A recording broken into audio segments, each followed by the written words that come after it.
patience, humility. In the annals of Christian history and Western philosophy, these are seen as the ultimate virtues, the quiet strength of the soul. But what if these very concepts, designed to liberate the spirit, have been hijacked? What if Christian patience was re-engineered into a tool for genocide, and humility into a mechanism for consumer hysteria? Today we explore a paradox. We look at how theology and neurobiology intersect to create a subject of submission. From the ancient Ebionite communities of Syria to the state-controlled orthodoxy of modern Russia and the dark shadows of the Third Reich, we will uncover how the powerful have used our highest ideals to ensure our deepest silence. My name is Juha Malari, and this is an investigation into the slave morality of the 21st century. Friedrich Nietzsche famously warned us about slave morality. He argued that the powerful redefined weakness as goodness and suffering as virtue to keep the masses docile. When we call our inability to act patience, are we being holy or are we just being controlled? As Karl Marx noted, religion can function as the opium of the people. In our era, this opium is no longer just a doctrine. It is a systemic violence disguised as spiritual passivity. The psychoanalyst Jacques Lacan suggested that the ego is merely the clothes of the subject, a mask to hide our ontological emptiness. But modern capitalism has seized this mechanism. Slavoj Žižek points out that the superego no longer forbids us from enjoying ourselves. Instead, it commands us. Enjoy. This imperative of enjoyment turns us into perverse subjects. We stage our rebellion through social media algorithms, all while serving the gaze of the big other, the capitalist machine. Even mindfulness and meditation have been weaponized. No longer paths to enlightenment, they have become capitalist tools to make us stress-tolerant consumers.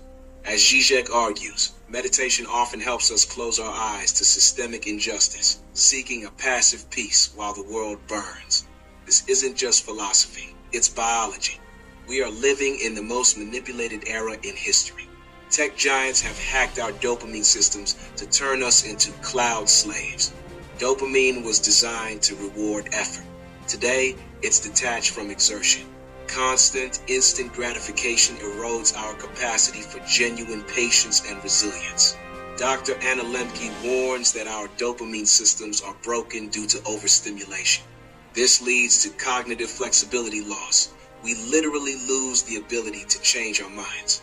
Meanwhile, the modern lifestyle depletes our magnesium, the very mineral our brains need to recover from chemical spikes. Patience is no longer just a moral choice. It is a vanishing neurobiological resource. Systemic inequality hits us at a cellular level. Poverty and chronic stress reshape the brain's architecture. Research shows that economic scarcity actually shrinks the hippocampus and impairs executive function. Poverty is not a failure of character. It is a physiological state of survival that narrows the window of decision-making. And yet, the pharmaceutical industry markets the myth of chemical imbalance, medicalizing human suffering to distract us from the social injustices that cause it. As Joanna Moncrief points out, antidepressants often act as a chemical escape, numbing the emotions rather than fixing the world.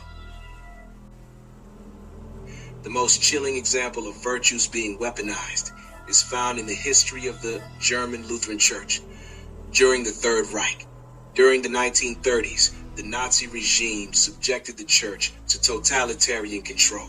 They created the German Evangelical Church, led by fanatical Hitler supporters. Under their hands, humility was reclothed as a demand to submit to Hitler's ideology, regardless of its cruelty. This was positive Christianity, a political trick to lure the faithful into racial dogma. Respected theologians like Paul Althaus hailed Hitler's rise as a gift from God. They didn't just see a politician, they saw divine providence. The church did not stand on the barricades. Anti-Semitism was deeply rooted even in the confessing church. Bishop Otto Dibelius declared himself an anti-Semite even as he opposed certain Nazi pagan forms. Academic elites created theological justifications to strip Jews of their citizenship. When synagogues burned during Kristallnacht, churchmen walked past the ruin shouting, "Heil Hitler." The Vatican's concordat with the Nazis turned bishops into officials who sent birthday greetings to the Führer. Universities fell even faster. Professors and students organized book burnings. Even Martin Heidegger praised the movement in his inaugural address. The humility demanded by the state was a perversion, a total submission to the myth of blood and soil. In the East, we find a different yet equally complex story. Saint Seraphim of Sarov represents the pinnacle of ascetic love and the acquisition of the Holy Spirit. His response to violence was radical humility. He dropped his axe and allowed robbers to beat him. But even this holy silence has been institutionalized. Historian Gregory Fries shows how Seraphim's canonization in 1903 was used to re-sacralize the autocracy and demand passive obedience from the people. Today in Russia, there is a tension between this ascetic tradition and a political orthodoxy that glorifies war.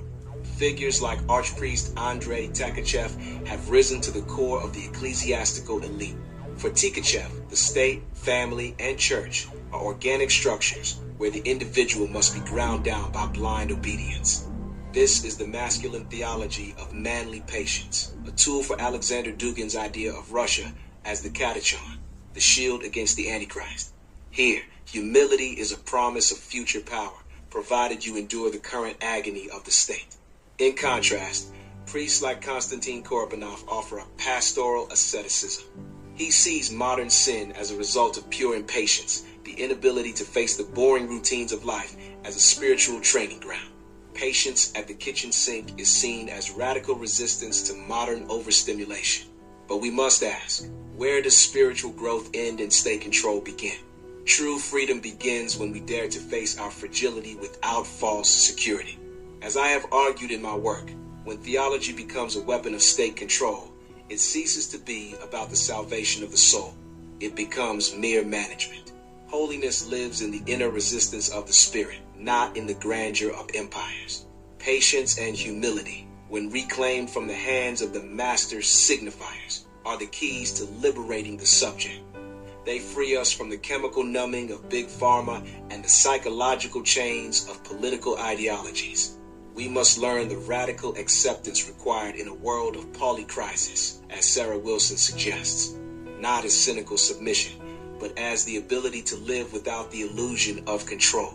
True peace is more powerful than the storms of the world. It is the quiet, stubborn refusal to let your virtues be used for someone else's war. Thank you for listening. If you found this analysis valuable, consider the sources listed below.